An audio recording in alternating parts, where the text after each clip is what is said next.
Hello，你好，我係 Mike，溫哥華嘅地產經紀。如果喺公寓生活令你認為必須要犧牲戶外嘅空間嘅話，今次我同你介紹嘅呢個樓盤可能會改變你嘅想法。呢個屋苑位於喺 Richmond 備受追捧嘅 Alexandra 社區，幾分鐘路程就去到 Richmond 著名嘅華人美食街，Walmart 同埋幾個華人購物中心都係幾分鐘嘅車程之內，享受住超大嘅庭園生活，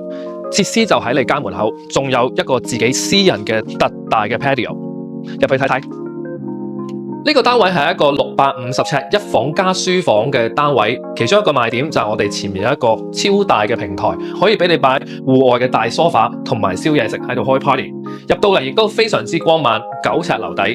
嚟到廚房同埋飯廳，空間恰到好處，一個 L 型嘅廚房啦，完全唔嘥位。而前面呢一個位亦都可以放一張圓形嘅4人座位餐台，完全唔會感覺到逼傑。入嚟我哋嘅主人房睇睇。主人房咧就放一張 queen size 床，側邊可以放2個大嘅床頭櫃，而呢邊咧就會有2個 walk through 嘅 closet， 直接就通返去洗手間呢邊。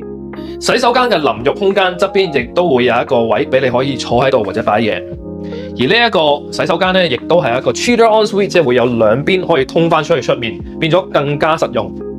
而嚟到我哋呢個空間啊，就可以做一個嘅書房啦，或者咧可以放一張單人床。如果咧間唔中有親朋戚友咧探你嘅時候，可以喺度住下。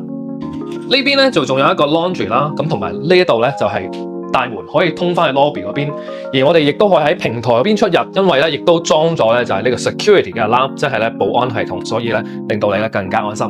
單位仲配一個特大靚車位，會所設施包括有一個好大嘅 party lounge， 屋苑前面有一個超大型嘅庭園俾你可以 walk 狗或者帶小朋友放電。唔知睇完呢個樓盤會唔會改變你對公寓嘅想法？有興趣嘅記得就私信我啦。